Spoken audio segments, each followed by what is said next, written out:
Hello friends, welcome to panic Pandi horror stories. நான் உங்கள் முத்துப்பாண்டியன். இன்னைக்கு வீடியோவில் திண்டுக்கல் மாவட்டம் வேடசந்தூர் பகுதியில் நடந்த அதிபயங்கர அமானுஷ்ய திகில் உண்மை சம்பவத்தை தான் பார்க்க போகிறோம். இந்த சம்பவத்தில் ஒரு இளைஞர் நள்ளிரவு நேரத்தில் வேலை முடிச்சுட்டு வீட்டுக்கு வரும்போது முச்சந்தியில் அலைஞ்சிக்கிட்டு இருந்த அகால மரணம் அடைஞ்ச ஒரு பெண்ணினுடைய ஆன்மா குறுக்க வந்திருக்கு.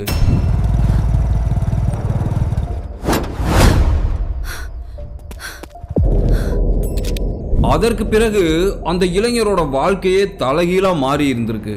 இந்த ஒரு நிகழ்வுக்கு பிறகு அந்த இளைஞருக்கு ஏற்பட்ட விசித்திரமான பழக்க வழக்கங்களை பார்த்து அந்த ஊர்க்காரங்களே மிரண்டு போயிருக்காங்க. இன்னமும் அந்த குடும்பத்தை சேர்ந்தவங்க என்ன சொல்றாங்கன்னா, அவங்க நேர்ல பார்த்த அந்த அமானுஷ்ய சம்பவங்களை இப்ப நினைச்சா கூட கைகாலெல்லாம் உதறல் எடுக்குதுன்னு சொல்லியிருக்காங்க. உண்மையை சொல்லணும்னா இந்த ஸ்டோரியை நான் தனியா உட்காந்து நைட்டு படிக்கும்போது எனக்கே கூஸ் பம்ஸா இருந்துச்சு. எனக்கு ஏற்பட்ட அந்த அனுபவத்தை உங்களுக்கும் இந்த வீடியோவில் நான் அப்படியே ஷேர் பண்ணியிருக்கேன். ஸோ ஸ்கிப் பண்ணாமல் வீடியோவை ஃபுல்லாக பாருங்கள். இதயம் பலவீனமானவர்கள், கர்ப்பிணி பெண்கள் யாராவது இந்த வீடியோவை பார்த்துக்கிட்டிங்கன்னா தயவு செய்து ஸ்கிப் பண்ணிட்டு போயிருங்க. ஏன்னா அந்த வீடியோ அந்த அளவுக்கு பயங்கர டெரிஃபையிங்காக இருக்கும். வீடியோக்குள்ளே போகிறதுக்கு முன்னாடி உங்ககிட்ட ஒரு சின்ன ரெக்வெஸ்ட். இந்த வீடியோவை நீங்கள் ஃபுல்லாக பார்த்து முடிச்சுட்டு இந்த வீடியோக்கு ஒரு லைக் பண்ணிவிட்டு இந்த வீடியோ பற்றின கருத்துக்களை மறக்காமல் கீழே கமெண்ட் பாக்ஸில் கமெண்ட் பண்ணுங்கள். நியூ வியூவர்ஸ் இப்போ தான் நம்ம சேனலை ஃபஸ்ட் டைம் பார்க்குறீங்கன்னா நம்ம சேனலை சப்ஸ்கிரைப் பண்ணிக்கிட்டு பக்கத்தில் இருக்க அந்த பெல் ஐக்கான ஆல் நோட்டிஃபிகேஷனில் போட்டுக்கோங்க. அப்போ தான் நான் அடுத்தடுத்து போடக்கூடிய அமானுஷ்ய திகில் உண்மை சம்பவங்கள் உங்களுக்கு இன்பாக்ஸில் நோட்டிஃபிகேஷனாக வந்துடும். சரி, வாங்க வீடியோக்குள்ளே போகலாம்.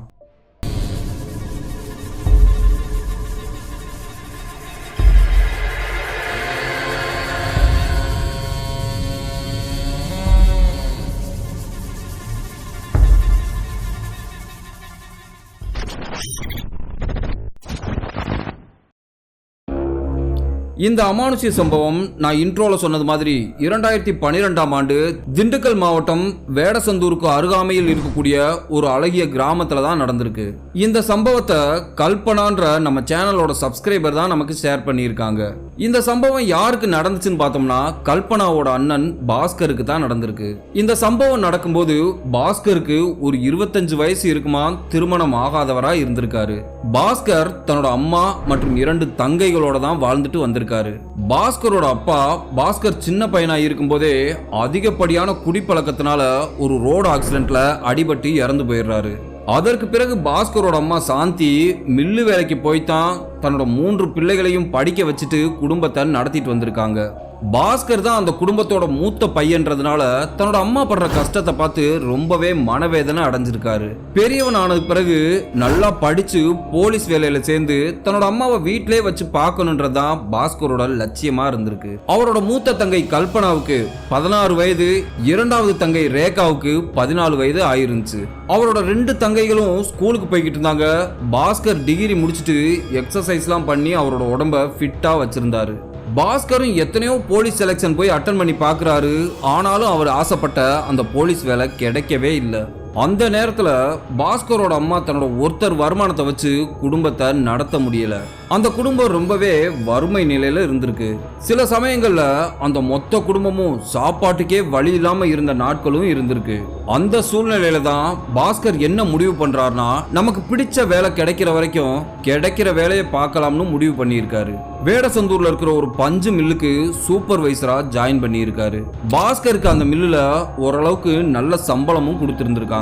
இவர் வேலைக்கு போக ஆரம்பிச்சதும் அவங்களோட குடும்ப வறுமை கொஞ்சம் கொஞ்சமா குறைய ஆரம்பிச்சிருக்கு. அவரோட தங்கைகளுக்கு சிறுக சிறுக நகைகள் சேர்க்க ஆரம்பிச்சிருக்காரு. இருந்தாலும் குடும்பத்தோட தேவைகள் அதிகமா இருந்த காரணத்தினால பாஸ்கரோட அம்மாவும் வேலைக்கு போறத நிறுத்தல. பாஸ்கருக்கு அவரோட கனக்கச்சிதமான உடலுக்கும் அந்த சூப்பர்வைசர் வேலைக்கும் பயங்கர பர்ஃபெக்டா பொருந்தி இருந்துச்சு. பாஸ்கரோட இந்த அழகான தோற்றத்தினால மில்லுல வேலை பார்க்கக்கூடிய இளம் பெண்கள் நான் நீன்னு சைட் அடிச்சிருந்திருக்காங்க. நிறைய பெண்கள் அவருக்கு லவ் லெட்டர்லாம் கொடுத்து ப்ரப்போஸும் பண்ணி இருக்காங்க. ஆனா பாஸ்கர் தன்னோட தங்கைகளோட வாழ்க்கையை நினைச்சுக்கிட்டு அந்த லவ் ப்ரப்போசஸ் எல்லாம் அவாய்ட் பண்ணியிருக்காரு.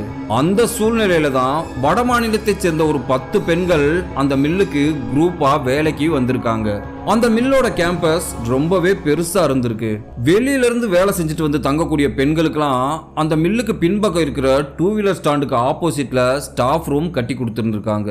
அந்த ரூம்ல தான் இந்த வடநாட்டு பெண்கள் தங்கி இருந்திருக்காங்க. அதுல ஒரு பொண்ணு தான் சோஃபியா. பார்க்கிறதுக்கு நல்லா செவப்பா ரொம்பவே அழகா இருந்திருக்காங்க. அவங்க எல்லாருக்கும் தமிழ் தெரியாது, ஹிந்தியிலே தான் பேசி இருந்திருக்காங்க. அந்த பொண்ணுங்கெல்லாம் வேலை செய்யற யூனிட்டுக்கு பாஸ்கர் தான் சூப்பர்வைசர்.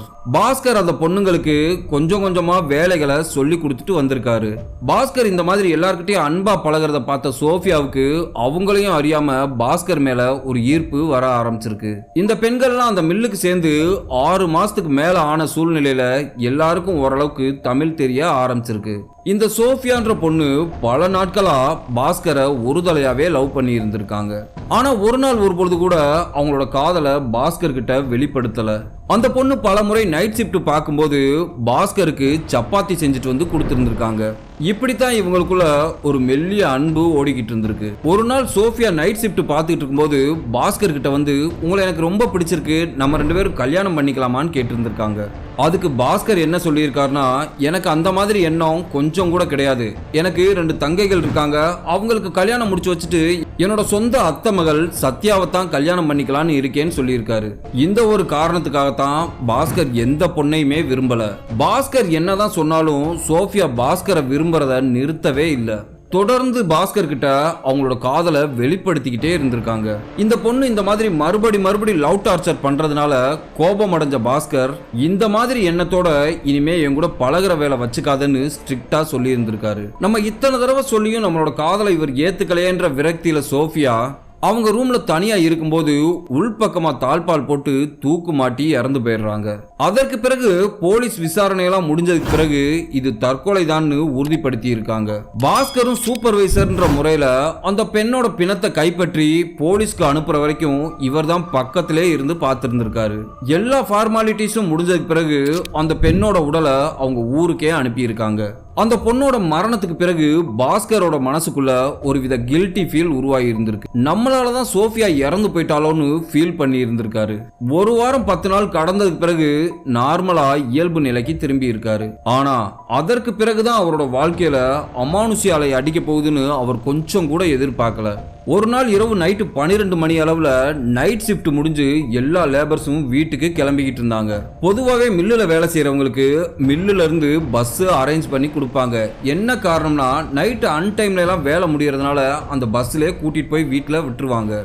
அப்படி அவங்க எல்லாரும் பஸ்ல போனதுக்கு பிறகு பாஸ்கர் மட்டும் தனியா 2 வீலர் ஸ்டாண்டுக்கு போய் அவரோட 2 வீலர் எடுத்து ஸ்டார்ட் பண்ணி இருக்காரு. அந்த மொத்த மில்லுலயும் ஒரு ஈக்காக்கா கூட இல்ல. அந்த நேரத்துல கண்ணு கெட்ட தூரம் வரைக்கும் யாருமே இல்லாம பயங்கர நிசப்தமா இருந்திருக்கு. அப்போ பாஸ்கருக்கு ஒரு 100 மீட்டருக்கு முன்னாடி வெள்ளை கலர்ல புகை மாதிரி ஏதோ ஒண்ணு தெரிஞ்சிருக்கு. அந்த இடத்துக்கு பக்கத்துல தான் மில்லுல தங்கி வேலை செய்யக்கூடிய பெண்களோட அறைகள் இருந்திருக்கு. பாஸ்கர் வேகமா வந்தவரு ஒரு நிமிஷம் வண்டியை நிறுத்திட்டு அப்படியே உத்து பார்த்திருந்திருக்காரு.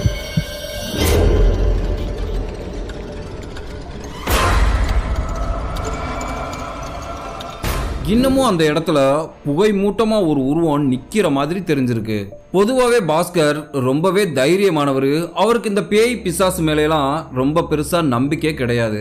அது என்னன்னு தெரிஞ்சுக்கிற ஆர்வத்துல பாஸ்கர் அவரோட 2 வீலரை மெதுவா அது பக்கத்துல நெருங்கி போயிருந்திருக்காரு. இவர் பக்கத்துல நெருங்க அந்த உருவம் மெல்ல சைட்ல நகர்ந்து போயிருந்திருக்கு. பாஸ்கருக்கு நல்லா ஒரு விஷயம் தெரியுது, அது மனுஷங்களே கிடையாது, அது ஒரு ஆன்மா மாதிரி தெரிஞ்சிருக்கு. ஆனா பாஸ்கர் இதுவரைக்கும் அவரோட வாழ்நாள்ல இந்த மாதிரி ஒரு உருவத்தை சந்திச்சதே கிடையாது. பாஸ்கர் சரியா அந்த உருவம் நின்றிருந்த இடத்துக்கிட்ட வந்து வண்டியை நிறுத்தி இருக்காரு. அந்த இடத்துல ஒரு பெண் விசும்பி அழுகிற மாதிரி சத்தம் கேட்டிருக்கு. டக்குன்னு அந்த நேரத்துல கொலுசு சத்தத்தோட ஜல் ஜல்னு ஓடுற மாதிரி சத்தம் கேட்டிருக்கு. அதை பார்த்து பயந்து போன பாஸ்கர் மெதுவா ஓர கண்ணால பார்த்து இருந்திருக்காரு. இப்போ அந்த உருவம் போன திசையில துணி காய போடக்கூடிய ஒரு கொடி இருந்திருக்கு. அந்த கொடியில வெள்ளை கலர் சேலை காத்துக்கு ஆடிக்கிட்டு இருந்திருக்கு. பாஸ்கருக்கு ஒரு நிமிஷம் இதே துடிப்பே நின்றும் போல இருந்திருக்கு. இருந்தாலும் அவரோட மனசுக்குள்ள 1000 கேள்விகள். முதல்ல நம்ம பார்த்தப்ப ஒரு உருவம் நின்ன மாதிரி தானே தெரிஞ்சிச்சு, அப்புறம் எப்படி அது சேலையா மாறி இருக்குன்ற சந்தேகத்துல கொஞ்ச தூரம் முன்னாடி போய் மெதுவா திரும்பி பார்த்திருக்காரு. இப்ப அந்த கொடியில எந்த ஒரு துணியுமே இல்ல. அதை பார்த்து பயந்து போன பாஸ்கர் இதுக்கு மேல இந்த இடத்துல ஒரு நிமிஷம் கூட இருக்க கூடாதுன்னு அவரோட வண்டியை ஸ்டார்ட் பண்ணி அங்க இருந்து கிளம்பி இருக்காரு. பாஸ்கர் அந்த இடத்துல இருந்து 1/2 கிலோமீட்டர் தள்ளி இருக்கக்கூடிய மெயின் கேட்டுக்கு வந்திருக்காரு. மெயின் கேட்டுக்கு வந்த பாஸ்கருக்கு வாட்ச்மேன் கேட்டை திறந்து விட்டுருக்காரு. வெளியே வந்த பாஸ்கருக்கு ஒண்ணுமே புரியல. நம்ம பார்த்தது கனவா இல்ல நினைவான்ற குழப்பத்தோட வீட்டுக்கு வந்திருக்காரு. வீட்டுக்கு வந்த பாஸ்கர் கிட்ட அவரோட அம்மா என்னடா சாப்பாடு ஏதாவது வைக்கவான்னு கேட்டு இருந்திருக்காங்க. பெரும்பாலும் பாஸ்கர் நைட் ஷிஃப்ட் வேலை பார்த்துட்டு வந்தார்னா சாப்பாடு கொஞ்சமாவது சாப்பிட்டு தான் படுப்பாராம். ஆனா அன்னைக்கு அம்மா எனக்கு உடம்பே ஒரு மாதிரி இருக்குமான்னு சொல்லிட்டு சாப்பிடாம படுத்திருந்திருக்காரு. மறுநாள் காலையில 8 மணி ஆகியும் பாஸ்கர் எழுந்திருக்கவே இல்லை. பாஸ்கரோட அம்மா சமையல் வேலைகள் எல்லாம் செஞ்சு முடிச்சுட்டு அவரோட தங்கைகளை ஸ்கூலுக்கு அனுப்பிச்சிருக்காங்க. அதற்கு பிறகு பாஸ்கரை வந்து எழுப்பி இருக்காங்க. பாஸ்கரை என்னதான் எழுப்பினாலும் பாஸ்கர் எழுந்திருக்கவே இல்லை. பாஸ்கரோட அம்மா எழுந்திரிடான்னு சொல்லி தட்டி எழுப்புனதுக்கு அப்புறம் பாஸ்கர் கண்ணு விழிச்சிருந்திருக்காரு. பாஸ்கரோட முகத்தை பார்த்த அவங்க அம்மாவுக்கு பயங்கர சாக்கு. என்ன காரணம்னா பாஸ்கரோட கண்ணு ரெண்டும் கோவாப்பழம் மாதிரி செவந்து போய் உடம்பு நெருப்பா கொதிச்சிருக்கு. முகமும் பார்க்கறதுக்கு ரொம்பவே டயர்டா வாட்டமா தெரிஞ்சிருக்காரு. பாஸ்கரோட அம்மா பாஸ்கரை தொட்டு பார்த்துட்டு என்னடா காய்ச்சல் நெருப்பா கொதிக்குது, ஏதாவது கூல்ட்ரிங்க்ஸ் எதுவும் குடிச்சியா இல்ல மழையில ஏதாவது நனைஞ்சியான்னு கேட்டிருந்திருக்காங்க. அதுக்கு பாஸ்கர் நான் எதுவுமே குடிக்கலமா, ஆனா காய்ச்சல் ஏன் இப்படி நெருப்பா கொதிக்குதுன்னு தெரியலன்னு சொல்லியிருக்காரு. அதுக்கு பாஸ்கரோட அம்மா சரி எனக்கு வேலைக்கு லேட் ஆயிடுச்சு நான் கிளம்புறேன், நீ ஹாஸ்பிட்டல்ல போய் ஒரு ஊசியை போட்டுட்டு வந்து வீட்டுல ரெஸ்ட் எடு, இன்னைக்கு நீ மில்லுக்கு போக வேணான்னு சொல்லியிருக்காங்க. சொல்லிட்டு அவங்க வேலைக்கு கிளம்பி போயிடுறாங்க. பாஸ்கர் எழுந்திருச்சு உட்கார்ந்துருக்காரு. ஆனா அவரால் ஸ்டடியா உட்காரவே முடியல. உடம்பு ஒரு சைடா இழுத்து இருந்திருக்கு. பாஸ்கர் காலை 10 மணி அளவுல ஹாஸ்பிட்டல்ல போய் காமிச்சிருக்காரு. டாக்டர்களும் பாஸ்கரை செக் பண்ணி பார்த்துட்டு சாதாரண ஃபீவர் தான் சொல்லிட்டு ஊசி போட்டு மருந்து மாத்திரை கொடுத்துருந்துருக்காங்க. ஆனா வீட்டுக்கு வந்த பாஸ்கருக்கு காய்ச்சல் இருக்க இருக்க அதிகமா தான் ஆகிட்டே போச்சே தவிர கொஞ்சம் கூட குறைஞ்ச பாடு இல்ல. பாஸ்கரும் நேரத்துக்கு மாத்திரை மருந்தெல்லாம் சாப்பிட்டு தான் பாக்குறாரு. ஆனாலும் காய்ச்சல் குறையாம கூடிக்கிட்டே தான் போயிருந்திருக்கு. சாயங்காலம் வேலை முடிஞ்சு வீட்டுக்கு வந்த பாஸ்கரோட அம்மா என்னடா ஹாஸ்பிட்டல்ல போய் காமிச்சியா, டாக்டர் என்ன சொன்னாங்கன்னு கேட்டிருக்காங்க. ஊசி போட்டுட்டு மாத்திரை மருந்து கொடுத்துருக்காங்க, இன்னைக்கு ஒரு நாள் ரெஸ்ட் எடுத்தா சரியா போயிடும்னு சொல்லியிருக்காங்கம்மான்னு சொல்லியிருக்காரு. அந்த நேரத்தில் பாஸ்கரோட தங்கைகள் 2 பேரும் ஸ்கூல் விட்டு வந்திருக்காங்க. இப்போ இரவு 8 மணி இருக்கும். பாஸ்கரோட அம்மா சாந்தி பாஸ்கருக்கு கஞ்சி வச்சு கொடுத்துட்டு அவங்களோட 2 பொண்ணுங்க கிட்டையும் வீட்டை பார்த்துக்குங்க, அம்மா மளிகை ஜாமான் வாங்கிட்டு வரேன்னு சொல்லிட்டு கடைக்கு போயிருந்திருக்காங்க. வீட்டோட உள்ளறையில பாஸ்கர் தூங்கிக்கிட்டு இருந்திருக்காரு. வெளியே ஹாலில் அவங்க 2 தங்கைகளும் உட்காந்து டிவி பார்த்துக்கிட்டு இருந்தாங்க. இவங்க குடியிருக்கிற அந்த வீட்டோட அமைப்பு எப்படி இருக்கும்னா அது ஒரு சாதாரண ஓட்டு வீடு தான். அங்க மொத்தமே 2 அறைகள் தான். அதுல பெரிய அறையை ஹாலா யூஸ் பண்ணியிருக்காங்க. உள்ள இருக்கிற அந்த சின்ன அறையை பாஸ்கர் படுக்கிறதுக்காக பெட்ரூமா யூஸ் பண்ணி இருந்திருக்காங்க. இவங்க வீட்டுக்கு பக்கத்துல ஒட்டின மாதிரி இதே அமைப்புல ஒரு வீடு இருந்திருக்கு. அவங்க வீட்லயும் பாஸ்கரோட தங்கச்சி வயசுல 2 பொண்ணுங்க இருந்திருக்காங்க. இவங்க 2 பேர் வீட்டுக்கும் ஆப்போசிட் சைடு ஒரு பெரிய காலி இடம் இருந்திருக்கு. அதுக்கு கொஞ்சம் தூரம் தள்ளி முள்ளு வேலியெல்லாம் போட்டு சீம கருவேல முள் காடு ஒன்று இருந்திருக்கு. இந்த 2 பொண்ணுங்களும் ஹாலில் உட்காந்து டிவி பார்த்துட்டு இருக்கும்போது வெளியில வராண்டால யாரோ இந்த பக்கமும் அந்த பக்கமும் அலையிற மாதிரி தெரிஞ்சிருக்கு. இவங்க என்னதான் 2 பேரும் இன்ட்ரெஸ்டா டிவி பார்த்துட்டு இருந்தாலும் சைட்ல யாரோ வந்து போற மாதிரியே தெரிஞ்சிருக்கு. இந்த பொண்ணுங்க 2 பேரும் சீரியல் பார்க்குற இன்ட்ரெஸ்ட்ல அது யாருன்னு கூட கவனிக்கல. அப்போ இந்த பொண்ணுங்க 2 பேரும் என்ன நினைச்சாங்கன்னா பக்கத்து வீட்டுக்கார பொண்ணுங்க தான் துணியை காய போடுறாங்களோன்னு நினைச்சாங்க. என்ன காரணம்னா இந்த 2 வீட்டுக்காரங்களும் எப்பவுமே துணி துவைச்சாங்கன்னா அந்த காலி இடத்துல இருக்க கொடியில தான் துணியை காய போடுவாங்களாம். இப்போ பாஸ்கரோட மூத்த தங்கச்சி கல்பனா இந்த பொண்ணு ரொம்ப நேரமா என்ன பண்ணுதுன்னு சொல்லிட்டு மெதுவா திரும்பி பார்த்துருக்காங்க. அதை பார்த்த கல்பனாவுக்கு பயங்கர சாக்கு. அந்த இடத்துல வெள்ளை கலர் சுடிதார் போட்டு புகை மூட்டமா ஒரு பெண் நிக்கிற மாதிரி தெரிஞ்சிருக்கு. கல்பனா அந்த உருவத்தை நேருக்கு நேரா பார்த்ததும் அந்த உருவம் கொலுசு சத்தத்தோட ஜல் ஜல்னு சைடு பக்கம் ஓடி இருக்கு. அது ஓடுன கொஞ்ச நேரத்துல அந்த பாத்ரூம் கதவு சடார்னு அடிச்சு சாத்தி இருக்கு. கல்பனா உடனே அவங்க தங்கை கிட்ட எதுக்கடி பக்கத்து வீட்டுக்காரப்புல இப்படி ஓடி போய் பாத்ரூம்குள்ள கதவை சாத்துறான்னு கேட்டிருக்காங்க. என்ன காரணம்னு தெரியல, எனக்கு என்னமோ இது தப்பா படுது, வா போய் பார்க்கலாம்னு 2 பேரும் அங்க வந்திருக்காங்க. இவங்க 2 பேரும் போய் அந்த பாத்ரூம் கதவை திறந்து பார்த்துருக்காங்க. பாத்ரூம்குள்ள யாருமே இல்லை. அதை பார்த்த கல்பனாவுக்கு பேரதிர்ச்சியா இருந்திருக்கு. தன்னோட தங்கை கிட்ட டேய் நான் கண்ணால பார்த்தேன்டி, வெள்ளை கலர்ல சுடிதார் போட்ட பெண்ணு பார்க்கறதுக்கு பக்கத்து வீட்டுக்கார பொண்ணு மாதிரி தான் தெரிஞ்சிச்சு, வேகமா பாத்ரூம்குள்ள தான் ஓடுச்சுன்னு சொல்லியிருக்காங்க. அதுக்கு கல்பனாவோட தங்கை என்ன சொல்றாங்கன்னா, அக்கா எனக்கு என்னமோ இது பயமா இருக்கா, வா வீட்டுக்குள்ள போயிடலாம், அம்மா வேற வெளியே போயிருக்காங்கன்னு சொல்லிட்டு 2 பேரும் வீட்டுக்குள்ள போய் கதவை பூட்டிக்கிறாங்க. அந்த நேரத்துல வெளியே மளிகை ஜாமான் வாங்க போன பாஸ்கரோட அம்மா சாந்தி வீட்டுக்கு வந்துடுறாங்க. எதுக்காக இந்த பிள்ளைங்க இந்த நேரத்துல கதவை பூட்டுச்சுங்கன்னு மனசுக்குள்ளே நினைச்சுக்கிட்டே கதவை தட்டி இருக்காங்க. கல்பனா பயத்தோட வந்து கதவை திறந்திருக்காங்க. எதுக்கடி அதுக்குள்ள கதவை பூட்டினீங்கன்னு சாந்தி கேட்டிருந்திருக்காங்க. அதுக்கு கல்பனா அவங்க பார்த்த அந்த விஷயத்தை பத்தி அவங்க அம்மா கிட்ட சொல்லியிருக்காங்க. என்னடி சொல்றீங்க, மணி 8 தான் ஆகுது, சும்மா பேய் பூதம்னு உளறிக்கிட்டு இருக்காதீங்கன்னு சொல்லியிருக்காங்க. ஆனா கல்பனா அவங்க அம்மா கிட்ட, அம்மா நான் கண்ணால பார்த்தேம்மான்னு திரும்ப திரும்ப சொல்லி இருந்திருக்காங்க. சரி வா பக்கத்து வீட்டுக்காரக்காட்டே கேட்போம்னு சொல்லி கல்பனாவை கூப்பிட்டுக்கிட்டு பக்கத்து வீட்டு கோமதி அக்கா வீட்டுக்கு போயிருக்காங்க. அவங்க அந்த வீட்டுக்குள்ள போய், என்ன கோமதி உன் பிள்ளைங்க ஏதாவது இப்ப வெளியே வந்தாங்களான்னு கேட்டிருக்காங்க. அதுக்கு அவங்க, இல்லையக்கா என் பொண்ணுங்க 2 பேரும் சாயங்காலமே மில்லுக்கு கிளம்பிட்டாங்களே, என்ன விஷயம்னு கேட்டிருந்திருக்காங்க. இல்லை நான் இப்போ மளிகை ஜாமான் வாங்குறதுக்காக வெளியே போனேன், யாரோ ஒரு பொண்ணு பாத்ரூம் பக்கம் போன மாதிரி கல்பனா சொன்னா, அதனால தான் நம்ம பொண்ணு எதுவும் வந்துச்சான்னு கேட்கறதுக்காக வந்தேன்னு சொல்லியிருக்காங்க. அதுக்கு அந்த அக்கா, யார் வந்ததுன்னு தெரியலக்கா, நானும் சரியா கவனிக்கலன்னு சொல்லியிருக்காங்க. இப்போ சாந்தி கல்பனாவை வீட்டுக்கு கூட்டிட்டு வந்திருக்காங்க. சும்மா எதையாவது பார்த்து பேய் பிசாசுன்னு நினைச்சுக்கிட்டு இருக்காங்க. நம்ம குலசாமி நமக்கு துணை இருக்குன்னு சொல்லிட்டு எல்லாரும் சாப்பிட்டுட்டு தூங்கி இருக்காங்க. நள்ளிரவு 1 மணி இருக்கும். ஊரே பயங்கர நிசப்தமா இருந்திருக்கு. வெளியில தூரத்துல ஒரு நாய் ஊளையிடுற மாதிரி சத்தம் கேட்டிருக்கு. வீட்டுக்கு வெளியே வாசல்ல யாரோ கொலுசு சத்தத்தோட இந்த பக்கமும் அந்த பக்கமும் நடக்கிற மாதிரி சத்தம் கேட்டு இருந்திருக்கு. அந்த நேரத்துல காத்து அடிச்ச மாதிரியே தெரியல, ஆனா பாத்ரூம் கதவு படார்னு அடிச்சு சாத்தி இருந்திருக்கு. அந்த சத்தத்தை கேட்டு பாஸ்கரோட அம்மா சாந்தி முழிச்சிடுறாங்க. யாரு பாத்ரூம் கதவை பூட்டாம வந்து படுத்தது, சரி பாத்ரூம் போயிட்டு அப்படியே கதவை பூட்டிட்டு வரலாம்னு வெளியில போயிருக்காங்க. அந்த நேரத்துல அவங்களுக்கு முன்னாடி வெள்ளை கலர்ல ஒரு உருவம் கிராஸ் பண்ணியிருக்கு. அதை பார்த்த சாந்தி ஒரு நிமிஷம் டக்குன்னு பயந்துருக்காங்க. நம்ம கண்ணுக்கு இப்ப ஏதோ வெள்ளையா ஒரு உருவம் தட்டுப்பட்டுச்சுல, என்னான்னு தெரியல, மனப்பிரமையா இருக்கும்னு அவங்களே தேத்திக்கிறாங்க. அந்த பயத்தோட அவங்க பாத்ரூம் போயிட்டு வீட்டுக்குள்ள வந்து படுத்திருக்காங்க. சரியா ஒரு 1 மணி நேரம் தூங்கி இருப்பாங்க. பாஸ்கர் படுத்திருந்த அந்த உள் அறையிலிருந்து வினோதமான சத்தங்கள் கேட்டிருந்திருக்கு. கொலுசு சத்தம் நிக்காம ஜல் ஜல்னு கேட்டுக்கிட்டே இருக்கு. கூடவே ஒரு பெண்ணோட விசும்பல் சத்தமும் கேட்டிருக்கு. பாஸ்கர் அறை தூக்கத்துல புலம்புற மாதிரி சத்தம் கேட்டிருக்கு. அந்த சத்தத்தை கேட்ட சாந்தி பக்கத்துல திரும்பி பார்த்திருக்காங்க. அவங்க பொண்ணுங்க 2 பேரும் ஆழ்ந்த தூக்கத்துல இருந்திருக்காங்க. என்னன்னு தெரியலையே, தன்னோட மகனோட அறைக்குள்ள இருந்து ஒரு பெண்ணோட குரல் கேக்குதுன்ற சந்தேகத்தோட அந்த அறையில போய் மெதுவா எட்டி பார்த்திருக்காங்க. பாஸ்கர் போர்வையை பொத்திட்டு தூங்குறது தெரிஞ்சிருக்கு. அவரோட போர்வைக்குள்ள அவர் மேல யாரோ படுத்திருக்க மாதிரி தெரிஞ்சிருக்கு. அந்த காட்சியை பார்க்கறதுக்கு பாஸ்கர் கூட யாரோ கணவன் மனைவி மாதிரி உறவுல ஈடுபடுற மாதிரி தெரிஞ்சிருக்கு.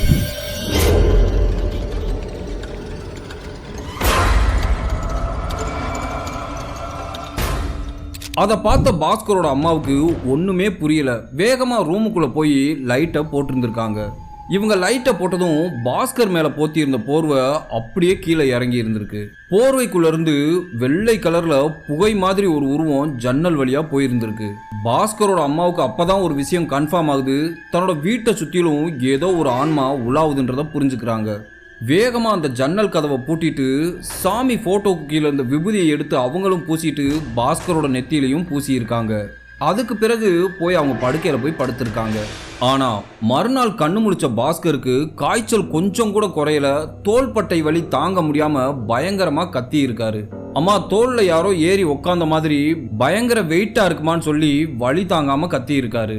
பாஸ்கரோட அம்மா மகள்கள் 2 பேர்த்தையும் ஸ்கூலுக்கு அனுப்பிச்சிட்டு பாஸ்கரை ஹாஸ்பிட்டலுக்கு கூட்டிட்டு போயிருக்காங்க.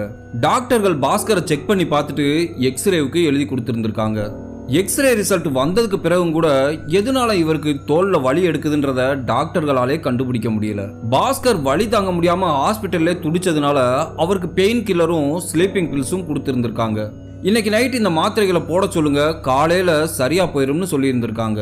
வீட்டுக்கு வந்த பாஸ்கர் அந்த ஸ்லீப்பிங் பில்ஸையும் பெயின் கில்லரையும் போட்டுட்டு அசந்து தூங்கி இருந்திருக்காரு. மறுநாள் காலையில கண்ணு முழிச்ச பாஸ்கருக்கு காய்ச்சல் நார்மலா இருக்கு, அந்த வலியும் குறைஞ்சிருந்திருக்கு. தன்னோட மகனுக்கு சரியாயிருச்சுலன்னு சொல்லிட்டு பாஸ்கரோட அம்மா வேலைக்கு கிளம்பி இருந்திருக்காங்க. சாயங்காலம் வேலை முடிஞ்சு வீட்டுக்கு வந்த பாஸ்கரோட அம்மா சாந்திக்கு பேரதிர்ச்சி காத்திருந்துச்சு. வீட்டுல தனியா இருந்த பாஸ்கர் தன்னோட தாடி மீசையெல்லாம் கிளீன் சேவ் பண்ணிக்கிட்டு, முகத்துக்கு மஞ்சளை எடுத்து பூசிட்டு அவரோட அம்மாவோட சேலையும் ஜாக்கெட்டையும் எடுத்து கட்டி இருந்திருக்காரு. கை நிறைய வளையலும் உதட்டுக்கு லிப்ஸ்டிக்கும் போட்டுக்கிட்டு டிவியில ஹிந்தி சேனல் பார்த்துக்கிட்டு உட்கார்ந்து இருந்திருக்காரு. அதை பார்த்த சாந்திக்கு ஒண்ணுமே புரியல. தன்னோட மகன் எதுக்காக இந்த மாதிரி பொம்பளை வேஷம் போட்டு உட்காந்துருக்கான்னு குழப்பத்தோட பார்த்துக்கிட்டு இருந்திருக்காங்க. எதுக்காகடா இப்படி பொம்பளை மாதிரி மேக்கப் போட்டு உட்காந்துருக்கான்னு கேட்டதுக்கு பாஸ்கர் அவங்க அம்மாவை திரும்பி பார்த்து ஆப்கியா ஜாத்தேகேன்னு கத்தி இருக்காரு.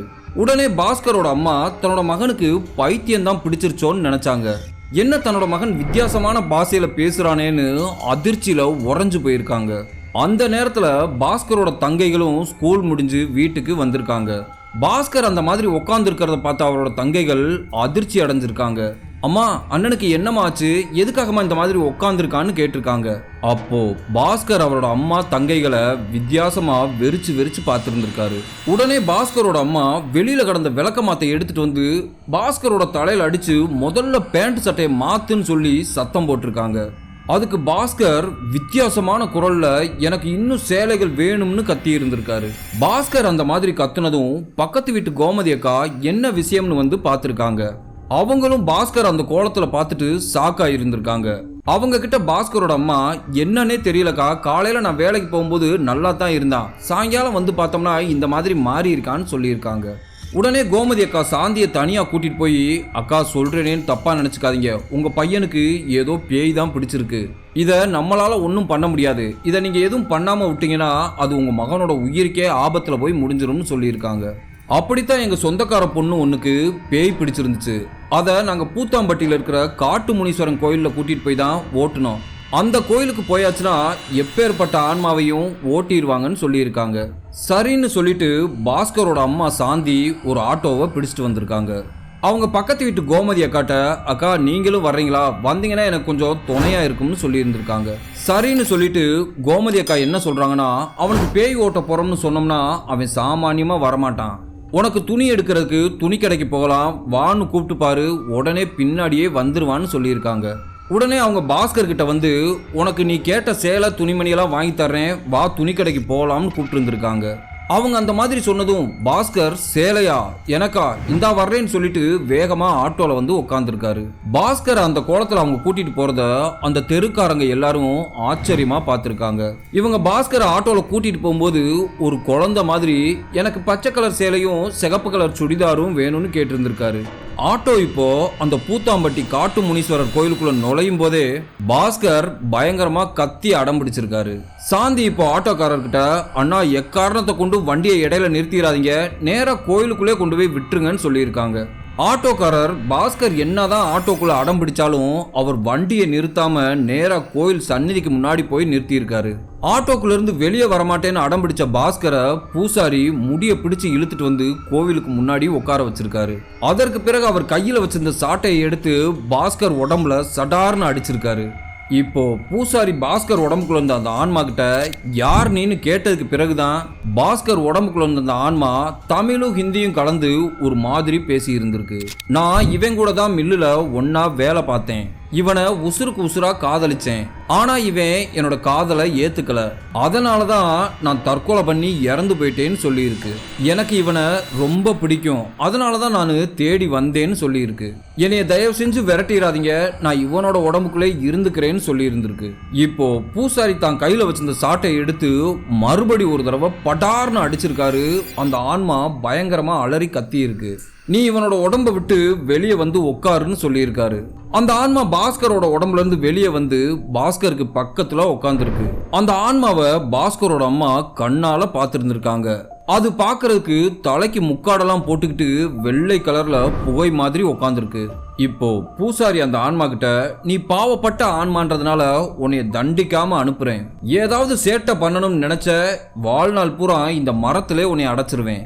சரி, இப்போ நீ முனீஸ்வரை முன்னாடி இனிமே நான் யாரையும் தொந்தரவு பண்ண மாட்டேன்னு சொல்லி சத்தியம் பண்ணிட்டு திரும்பி பார்க்காம போயிருன்னு சொல்லியிருக்காரு. பாஸ்கர் உடம்புல ஜீவனே இல்லாம உட்கார்றதுக்கு கூட தெம்பு இல்லாம சோர்வா உட்கார்ந்து இருந்திருக்காரு. அந்த ஆன்மாவும் இனிமே நான் யாரையும் தொந்தரவு பண்ண மாட்டேன்னு சொல்லி சத்தியம் பண்ணிட்டு விருட்டுன்னு அந்த இடத்துல இருந்து மின்னல் மாதிரி வெளியே போயிருந்திருக்கு. இந்த ஒரு நிகழ்வுக்கு பிறகு பாஸ்கர் படிப்படியா நார்மல் நிலைமைக்கு வந்திருக்காரு. தன்னோட சொந்த அத்தை மகளையே கல்யாணம் முடிச்சு சந்தோஷமா வாழ்ந்துகிட்டு இருக்காரு. இந்த வீடியோ உண்மையிலே உங்களுக்கு ரொம்ப பிடிச்சிருக்குன்னு நினைக்கிறேன். அப்படி உண்மையிலே பிடிச்சிருந்துச்சுன்னா இந்த வீடியோக்கு ஒரு லைக் பண்ணுங்க. ஏதாவது கருத்துக்கள் தெரிவிக்கணும்னா மறக்காம கீழே கமெண்ட் பாக்ஸ்ல கமெண்ட் பண்ணுங்க. அடுத்து உங்களை நான் இதே மாதிரி ஒரு அமானுஷ்ய திகில் சம்பவத்தோட வந்து சந்திக்கிறேன். பாய்.